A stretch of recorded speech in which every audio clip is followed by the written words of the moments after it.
요한복음 13장 21절에서부터 30절 말씀입니다.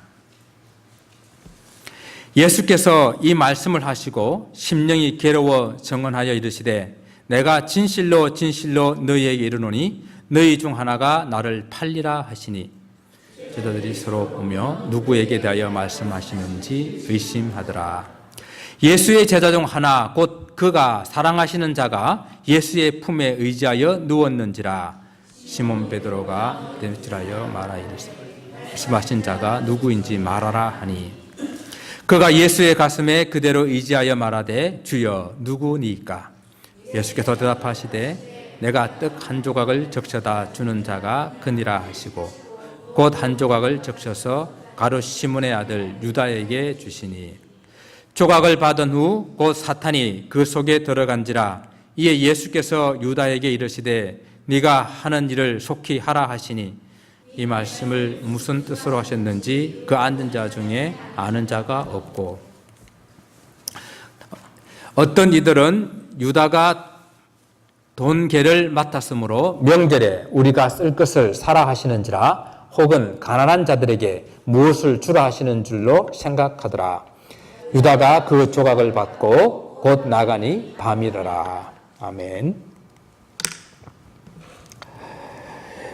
예수님께서 제자들의 발을 씻기시는 일을 통해서 보여주고자 하시는 그 메시지는 너무도 분명했습니다. 우리가 서로 겸손하게 서로 섬기면서 또 서로 용서하며 살라라고 하는 것이었습니다. 주님의 이 메시지는 이해가 되지 않아서 어려운 것이 아니라 우리가 그대로 살지 못해서 늘 어렵게 느껴지는 것들입니다. 그러나 이 또한 우리 힘으로 하려고 해서는 안 됩니다. 성령님께서 도와주시도록 성령님께 맡길 수 있어야 할 것입니다.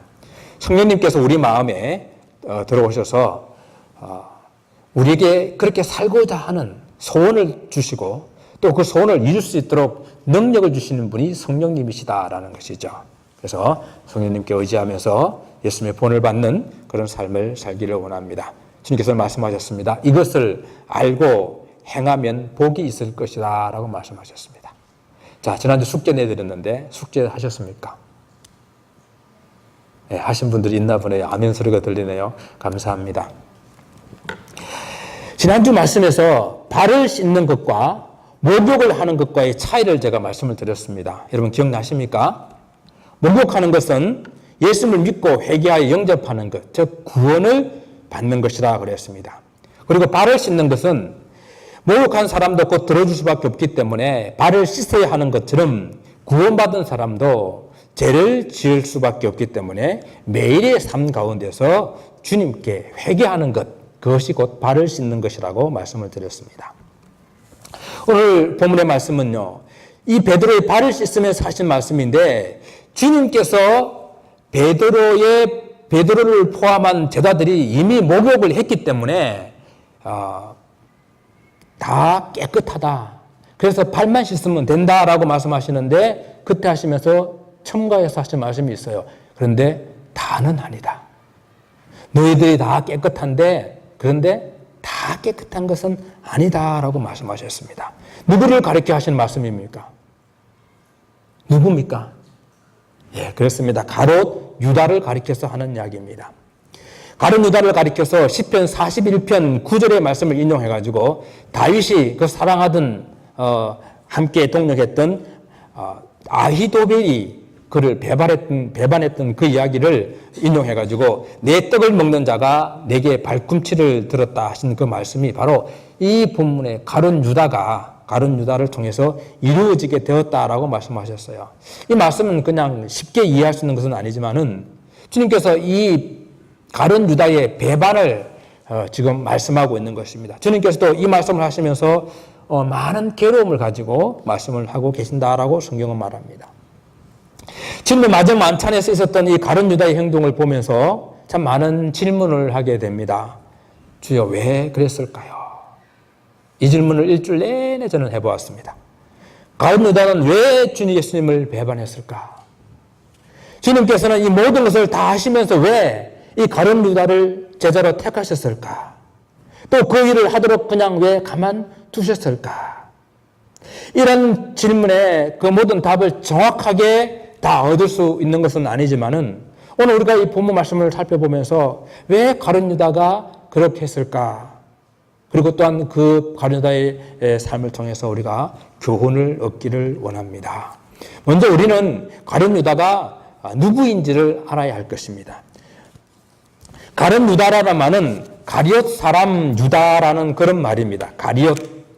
그래서 사람들의 이름 앞에 출신지를 붙이거나 별명을 붙이는 그런 경우가 많은데 그 이유는 비슷한 이름들이 이렇게 많이 있고 같은 이름들이 많이 있기 때문에 그 사람들과 이렇게 혼동하지 않게 하기 위해서 그렇게 하는 거예요. 예수님 제자 중에도 다데오라 하는 다른 유다가 있었다라는 것이죠. 요한복음 14장에 보게 되면은 다데오를 가리켜가지고 가룟이 아닌 유다라고 이렇게 불렀습니다. 그러니까 다데오한테는 가룟 유다가 아닌 유다 이렇게 불렀고 그 다음에 가룟 유다한테는 그 사람은 가룟 사람 유다라고 불러가지고 다데오하고 구비를 시켰다는 얘기입니다. 구비를 시켰다는 그런 이야기죠. 만약에 내 이름하고 똑같은 이름이 신문지상이나 TV에서 매스컴에서 나왔는데 그 사람이 뭐 훌륭한 일을 했고 뭐 엄청난 업적을 쌓았고 잘한 일을 했기 때문에 괜히 뭐 내 이름도 같이 이렇게 등달아 뭐 좋아지잖아요. 그런데 나하고 똑같은 이름을 한 사람이 아주 악명 높은 사람으로 TV에 나온다든지 뭐 이렇게 나오게 되면은 내가 한 것도 아닌데 괜히 그냥 좀 그래요. 그죠? 그와 마찬가지로 이 가룟 유다하고 다데오 유다하고는 좀 이렇게 구별을 이렇게 서로 이렇게 해주는 것이 성경적으로 이렇게 이해할 때 좋았다는 것이죠. 어쩌면은 두 사람 다 서로 같은 이름이 불려지는 것이 싫었을지도 몰라요. 이 가룟이라는 이 동네는 유다 동네, 유다 지파의 동네거든요. 헤브론 근처에 있는 동네인데 유다 지파 아래에 있는 예수님의 제자는 가룟 유다예요. 그럼 나머지 제자들은 주로 어디 사람들입니까? 갈릴리 사람들이죠. 갈릴리 사람들이라고 말하는 그 말은 우리는 느낌이 없지만은 그 사람들은 무슨 느낌을 가지고 이렇게 부르는가 하면은 에이 시골 촌떼기 이렇게 부르는 거예요. 저 시골 촌에서 고기나 잡던 것들이 뭘 예루살렘까지 와가지고 그러니까 저 시골에서 농사나 짓고 그다음에 시골에서 그 고기나 잡는 또 막노동하는 그런 사람들이 대부분 갈릴리 지역에 살았기 때문에 갈릴리 사람, 갈릴리 제자들 하게 되게 되면 그런 어떤 뉘앙스를 가지고 이렇게 이야기를 한다는 것이죠. 구약 시대 때부터 갈릴리는 버려진 땅이었고 이방인의 땅으로 성경이 거의 주목하지 않았던 그런 땅입니다. 예수님의 다른 제자들 대부분이 다 이 시골 갈릴 출신이었는데 이 가룟 유다는 유다 지방 사람으로서 좀 배우고 좀 지식이 있고 그리고 좀 의식이 있어서 수도권에 살면서 유대 나라의 독립을 위해서 여러 가지 생각하는 그런 사람이었다라는 것이죠. 가룟 유다가 언제부터 예수님의 제자가 되었는지 정확하게 가룟 유다가 예수님 제자 되는 그 과정은 나와 있지는 않습니다.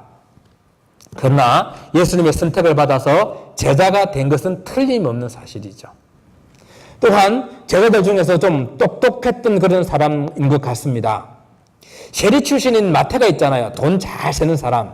그런데 그 세리 출신인 마태가 예수님 공동체의 재정을 담당한 것이 아니라 이 가룟 유다가 재물을 맡은 것을 보아도 아마 그가 제법 재리에 받고 똑똑한 그런 의식이 있고 또 다른 사람으로부터 좀 신뢰를 받았던 그런 사람이 아닐까 생각을 해봅니다. 뭐 예수님의 일행이 얼마나 이렇게 재물이 많이 있었는지 모르지만은 그래도 한 공동체에 재정을 담당한다고 하는 일은 그만큼 능력이 있고 그만큼 신뢰할 만한 사람이라는 것을 나타내 주는 것 아니겠습니까? 여러분 가정에 재물이 얼마나 많은지 모르겠는데 누구한테 쉽게 맡길 수 있겠어요? 맡긴다고 한다면은 신뢰할 만한 사람이죠. 만약 맡긴다고 한다면은 적어도 이 내 재물을 축내지 않고 좀 불려줄 수 있는 능력 있는 사람한테 맡기지 않겠어요? 하지만은 가룟 유다는 실패한 인생이라고 우리가 이야기할 수가 있겠습니다. 가룟 유다는 배신의 아이콘이요 실패한 자의 아이콘입니다. 예수님께서 그를 바라보시며 이렇게 말씀을 하셨습니다. 차라리 이 사람은 태어나지 않았더라면 저에게 더 좋았을 것이다. 주님으로부터 이런 평가를 받았어요. 차라리 태어나지 않았더라면 더 좋았을 것이다. 이것은 진짜 저주 중에서 큰 저주가 아니겠습니까? 좋은 배경을 가졌고 똑똑했고 의식이 있었고 그리고 신뢰를 받았는데 어찌 이렇게 실패한 인생이 되었을까? 한번 생각을 해볼 수 있기를 바랍니다. 예수께서 제자들의 발을 다 씻으신 이후에는 다시 유월절 식사가 시작됐어요. 계속됩니다. 그런데 예수님께서 식사 시간 때에 발을 씻는 그 행동보다 더 황당하고 더욱더 당황스럽고 더욱더 무거운 이야기를 하셨어요. 그 말씀이 뭔가 하면은 너희 중에 하나가 나를 팔리라. 12 제자 중에 한 사람의 배반하겠다는 이야기입니다. 예수님께서는 지금까지 계속 여러 번 예수님께서 예루살렘 올라가시게 되면은 종교 지도자들한테 핍박을 받고 고난을 받고 죽을 것이라는 말씀을 하셨어요. 그런데 그 일이 지금 3년 동안 함께 동고동락하면서 살았던 제자들의 배신에 의해서 제자 중에 한 사람의 배신에 의해 가지고 이루어질 것이라고 생각하니까 이는 얼마나 황당한 이야기입니까? 이런 이야기를 했을 때 그럼 12명 중에서 사람들이 누구를 의심하면 좋겠어요? 누구를 의심할 수 있을 것 같아요? 성경 말씀은요, 그 말씀을 들었을 때에 서로 의심하였다라고 말씀하고 있습니다. 제자들이 서로 쳐다보면서 누구에 대해서 말씀했는지 의심하는 거예요. 그런데 이 말씀은요, 사실은 우리가 생각하는 그런 의심이 했다는 그런 뜻이 아니에요. 누구를 지칭해서 주님께서 이 말씀하시는지 짐작도 못했어요. 서로 높은 자리에 앉기 위해서 다투기는 했지만은 그러나 예수님을 팔아넘길 자가 있을 것이라고는 생각지 못했다는 이야기예요. 그래서 서로 의심하더라라는 이 말씀은 서로에 대해서 누가 예수님을 팔 것인가에 대한 의심하는 그런 상황을 살피는 것이 아니라 예수님의 이 말씀을 도무지 이해할 수가 없어서 서로 너무 혼란스러워하는, 그래서 눈치만 서로 살피는 그런 상황, 그 상황을 지금 의심하였다라고 이렇게 표현하고 있는 거예요. 쉽게 말하면 이런 표현이죠. 주님께서 하신 말씀을 믿을 수가 없어서 내 길을 의심하는 거예요. 주님의 그 말씀을 의심하는 거예요. 아니, 우리 중에서 주님을 팔 자가 있다니요. 이런 뜻이 지금 의심한다라는 이야기입니다. 주님의 말씀에 대해서 사복음서는 동일하게 이렇게 기록합니다. 제자들이 예수님께 대해 질문하는 것이죠. 주여, 누구입니까? 서로 어느 정도 침략하면서 예수님 입을 통해서 알려지기를 원하는 그런 질문이 아니라 주님 정말로 모르겠습니다. 정말 누굽니까? 누가 감히 우리 중에서 예수님을 배반하여 팔 사람이 있습니까?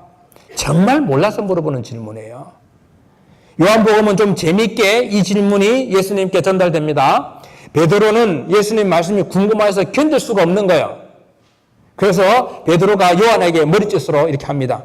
예수님께 물어봐. 이때 요한은 예수님의 가슴에 그대로 의지하고 있다가 누워 있었다고 그렇게 이야기했어요.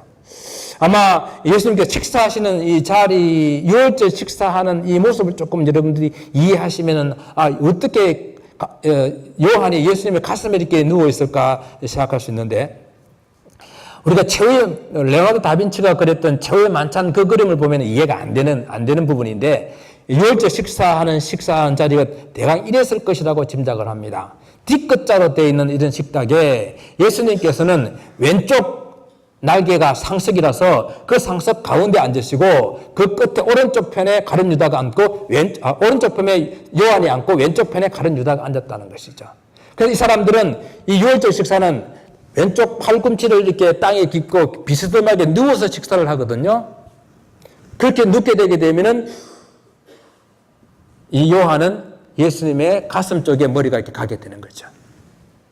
그런 형식으로 앉아있을 때에 건너편에 앉아있던 베드로가 눈짓해가지고 예수님께 물어봐. 누군지? 라고 이렇게 물어보게 될 때에 그대로 가슴에 기대 있는 채로 예수님한테 요한이 물어보는 것입니다. 주여, 누구니까? 모르겠습니다. 그런데 마태복음과 마가복음에서는 각자 근심하면서 주여 내니까? 라고 물어보았다 그랬어요. 주님 혹시 그 사람이 납니까? 이 원문의 뜻을 살펴보게 되면은 주여, 주님 나는 아니지요 라고 그렇게 물어보는 거예요. 주님 나는 아니죠. 물론 이 질문 속에는 각자 자기들은 결코 배반할 자가 아니라는 것을 확신하는 가운데 있지만은 그렇다고 해가지고 다른 사람을 의심하는 그런 행동도 아니라는 이야기예요. 각자 주여 누구이까?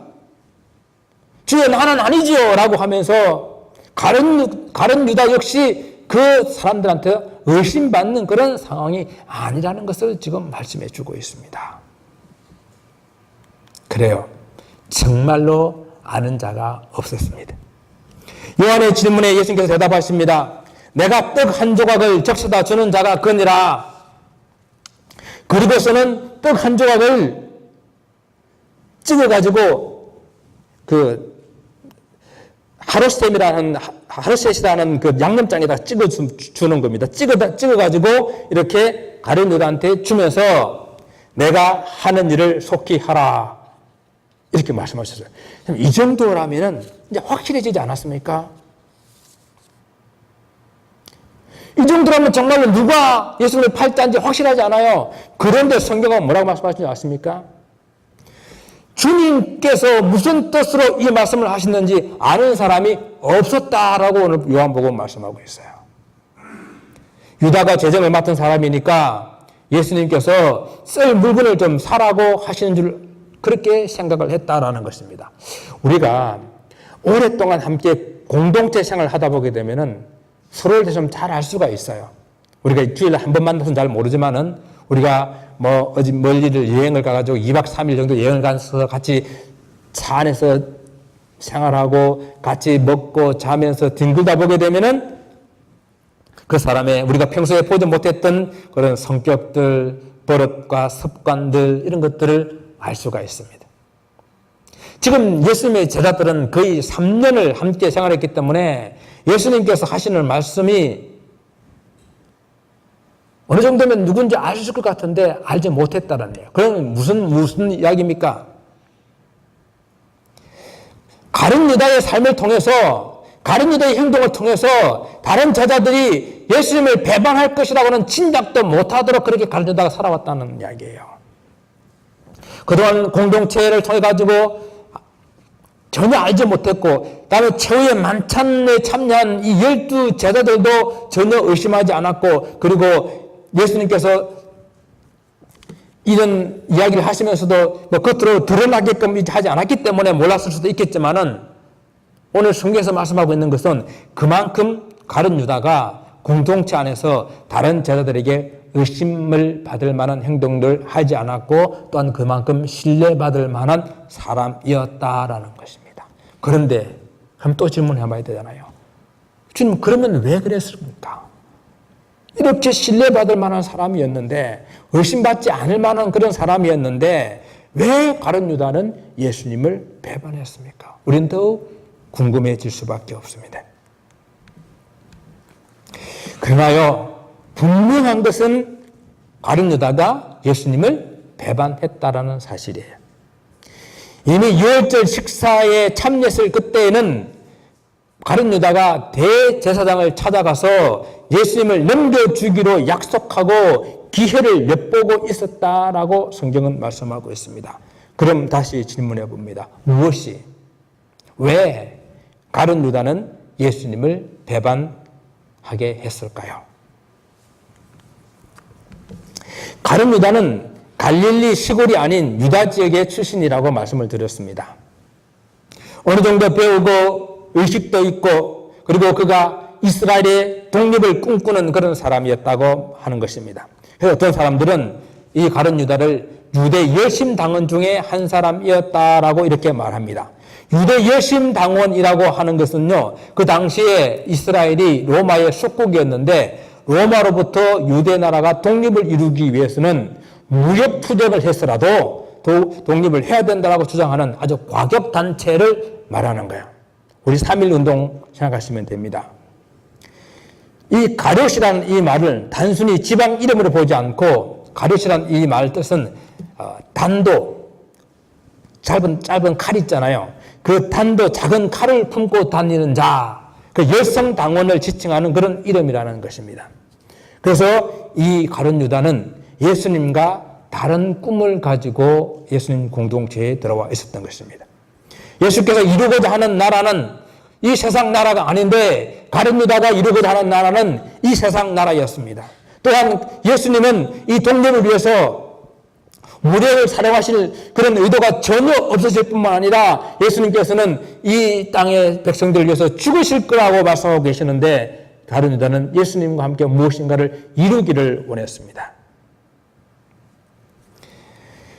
가룟 유다가 열심당원 중에 한 사람이었다고 우리가 가정을 한번 해보십시다.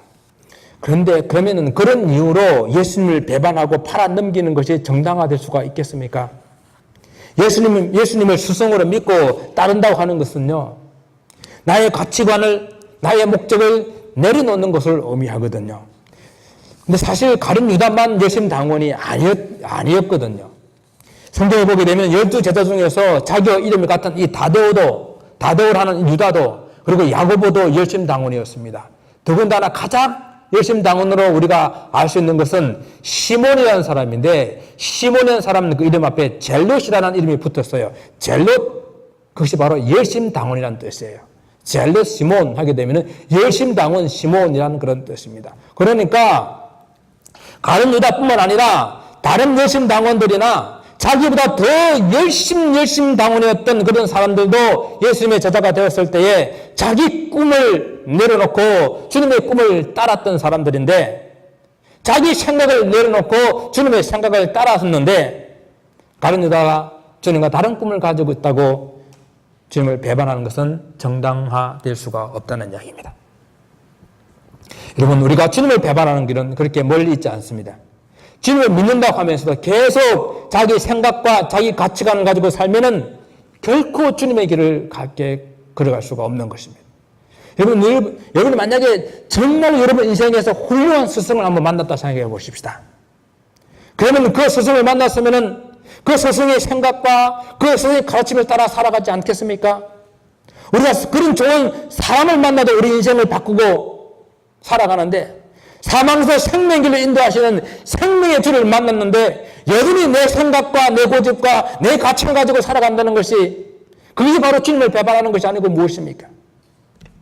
내 생각이 주님의 생각보다 앞서고, 내 지식이 하나님의 말씀보다 앞서고, 내 경험이 성령의 인도함보다 앞선다고 한다면 그것이 곧 주님을 배반하는 길이 아니겠습니까? 주님을 배반하는 길이 결코 멀리 있지 않다는 이야기입니다. 성경에서 좀 더 명확하게 가룟 유다가 예수님을 배반하게 된 이유를 말씀하고 있어요. 성경은 이 가룟 유다라는 인물을 등장시킬 때마다 그가 항상 돈과 관계가 있는, 물질과 관계가 있는 그 자리에 가룟 유다가 등장을 하고 있는 것을 봅니다. 가룟 유다가 예수님의 공동체에서 돈계를 맡았다고 하는 것은 이미 본문의 말씀 통해서 우리가 잘 알고 있습니다. 그런데 그는 물질에 대한 그의 생각을 단적으로 보여주는 것이 하나 있는데, 우리가 이미 살펴보았던 요한복음 12장 4절부터 6절의 말씀입니다. 무슨 말씀입니까? 마리아가 예수님의 발에 향유를 부었던 그 사건 가운데서 가룟 유다가 아주 노골적으로 화를 내면서 이 마리아를 책망합니다. 이 향유를 어찌하여 300데나리온에 팔아 가난한 자들에게 주지 아니하였느냐. 가룟 유다의 이런 반응은 정말로 그가 가난한 사람들을 생각해서 하는 말이 아니라고 성경은 분명하게 말씀하고 있지 않습니까? 그 사람은 자기의 물질적인 탐욕 때문에 이 말을 하고 있는 것이라고 성경은 이야기하고 있어요. 또한 실질적으로 예수님을 배반할 때도 그가 대제사장을 찾아가서 내가 예수를 너희에게 넘겨주리니 얼마 주려느냐라고 돈으로 흥정하는 것을 보게 됩니다. 그들이 은 30을 약속하자 그때부터 예수를 넘겨줄 기회를 찾았다라고 마가복음 14장, 누가복음 22장에서 말씀하고 있어요. 가룟 유다, 그는 탐욕에, 물질의 탐욕으로 예수님을 팔 수밖에 없었다라고 하는 것입니다. 마태복음에서는요, 이것을 홍정할 때에 이미 돈을 받은 것으로 이렇게 기록하고 있습니다. 다른 어떤 이유보다도 물질적인 탐욕 때문에 예수님을 배반했던 것으로 우리에게 확인시켜주고 있는 그런 대목들입니다. 이러한 내용들로 인해 가지고 사람들은요, 유다가 겨우 돈 때문에 예수님을 배반했다는 것을 좀 인정하기 싫어합니다. 사실 너무 황당하기 때문이죠. 또 많은 돈도 아니고 은 30에 자기의 스승을 배반했다는 것을 믿어지지 않기 때문이죠. 가룟 유다도 분명히 12제등의 한 사람이었고, 그리고 예수께서 그를 전도 여행을 보냈을 때에 두식 짝을 보내가지고 전도 여행을 보냈잖아요. 그때 성경은 그 제자들에게 귀신이 떠나가고 그 병든 자들이 고침을 받고 했다는 그 이야기를 분명히 기록하고 있죠. 그러면은 가룟 유다가 한 그 전도팀에만 그런 일이 안 일어났겠습니까? 그 팀에도 역시 일어났다는 이야기죠. 그런데 그런 가룟 유다가 겨우 돈 때문에 그랬을 리가 없다라고 생각하고 싶은 것입니다. 그러나 그렇지 않습니다. 돈이라는 것이요, 사람들에게는 치명적인 유혹입니다. 성경은 돈을 사랑하는 것이 일만 악의 뿌리라고 디모데전서 6장 10절에서 분명하게 말씀해 주고 있습니다. 세상에 있는 많은 범죄들을 살펴보십시오. 그 밑바탕에 바로 돈이 자리 잡고 있지 않는가. 돈이라고 할 때는 단지 그냥 동전 몇 푼이나 지폐 몇 장을 말하는 것이 아니라 인간 활동에 필요한 모든 필요한 그런 자원들을 대표해서 하는 것을 우리는 물질 혹 돈이라고 말하는 것입니다. 그래서 돈은 생각보다 훨씬 넓은 그런 영역에서 사람들과 관계를 맺고 있어요.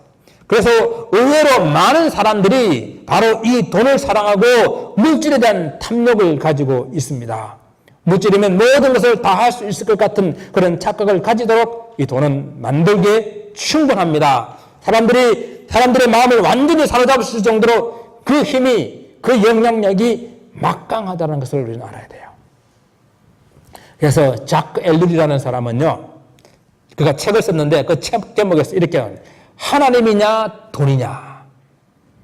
제목이 아주 라이브하죠. 돈이 감히 하나님과 대적하여 비교될 수 있느냐라고 반문하실지 모르겠지만은 저도 그렇게 비교되는 것조차 불쾌하지만 그러나 현실이 그렇다는 거예요. 성경에서도 그렇게 비유하고 있지 않습니까? 주님께서 두 주인을 섬기지 못할 것이니 너희가 하나님과 재물을 겸하여 섬기지 못하느니라. 돈을 하나님과 다른 주인과 대조해서 이렇게 비교하고 있는 것입니다.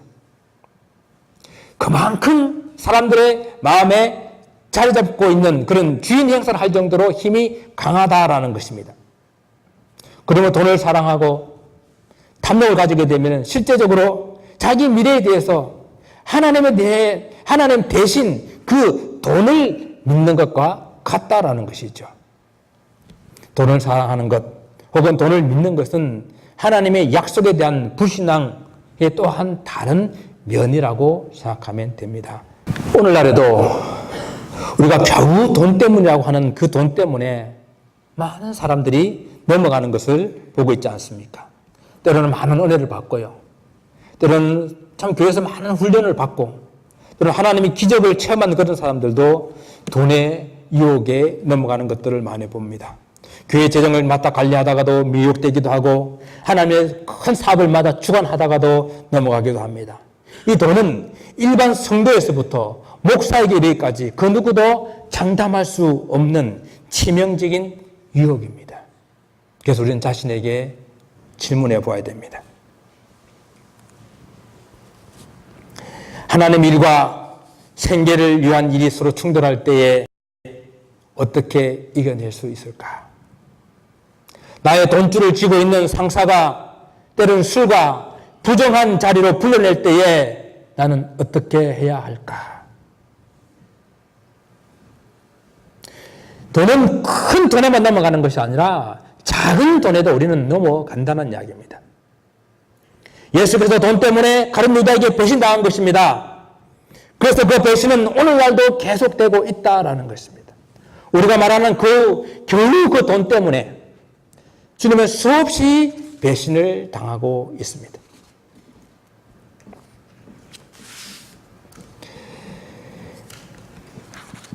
성경이 가룟 유다가 예수님을 배반하게 된 또 다른 중요한 그러한 이유를 말씀하고 있습니다.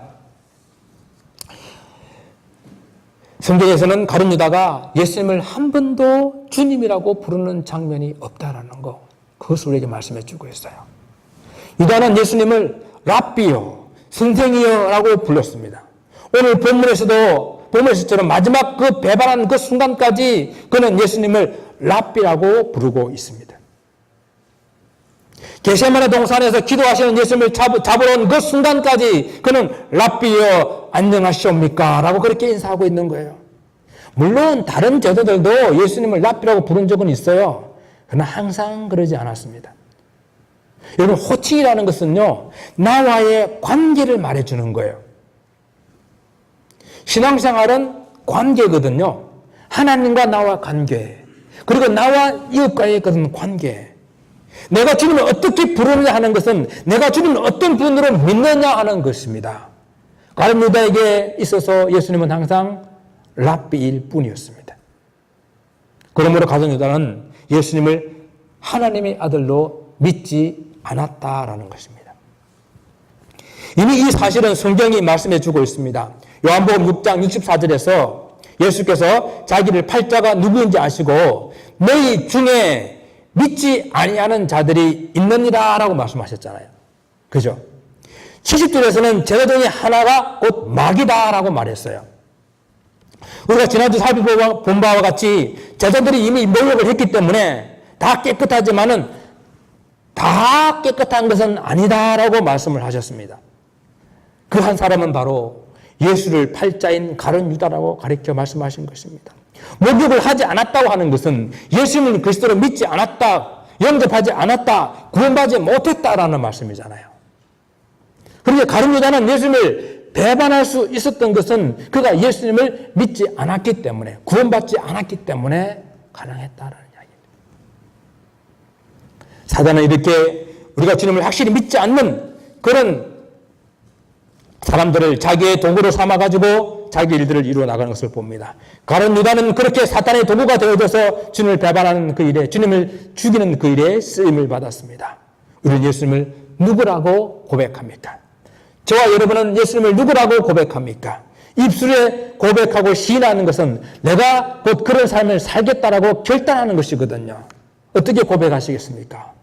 주는 그리스도시요 살아계신 하나님의 아들이십니다. 우리는 이렇게 주님을 고백할 수 있어야 됩니다. 그래도요, 이 가룟 유다를 생각하면 많이 안타까운 생각이 드는 것을 금할 수가 없어요. 예수님께서 택하셔서 3년간이나 공생애 동안 함께 먹고 자고 주님을 따랐는데, 주님께서는 그가 배반할 줄 알면서도 그럼 주님께서는 그들을 택하셨는가? 그럼 주님께서는 이 유다를 사랑하지 않으셨는가? 유다가 잘못된 길을 가는 것을 아시면서도 그냥 방치하신 것인가? 참 생각이 많이 들어요. 그래서 주여, 왜 그랬을까요? 물어봅니다. 그러나 분명한 것은 주님께서 12 제자를 다 사랑하셨다는 것입니다. 그리고 모든 제자들을 다 함께 가르치셨고 훈련하셨고, 그리고 가룟 유다가 예수님을 배반할 것을 아셨지만 끝까지 사랑하시며 그 가룟 유다 앞에 계속해서 기회를 주고 있다라는 것입니다. 예수님을 팔려는 계획을 가졌지만은, 그러나 예수님께서는 그 앞에 무릎을 꿇고 수건을 두르시고 그의 발을 씻겨주시지 않았습니까? 그때라도 깨달았다고 한다면은 얼마나 좋았을까요? 또 주님께서 공개적으로 말씀하지 않았습니까? 한 사람은 깨끗하지 않다. 너희 중에 한 사람이 나를 팔 것이다. 다른 사람도 눈치를 채지 못한다 하더라도 그 말을 들었던 가룟 유다는 그 말을 들었을 때, 아, 나를 가리키는 이야기구나 깨달았어야 하지 않았겠습니까? 그것이 바로 주님께서 주시는 기회였다는 이야기입니다. 주여 누구오니까 하며 질문할 때에 주님께서 내가 떡 한 조각을 적시다 주는 이가 그니라 라고 말씀하시며 떡을 찍어 주셨을 때에 그가 돌이켜야 하지 않았겠냐 하는 것입니다. 마태복음에서는 다른 제자들이 돌아가면서 질문할 때에 가룟 유다도 이렇게 질문합니다. 랍비여 내니까.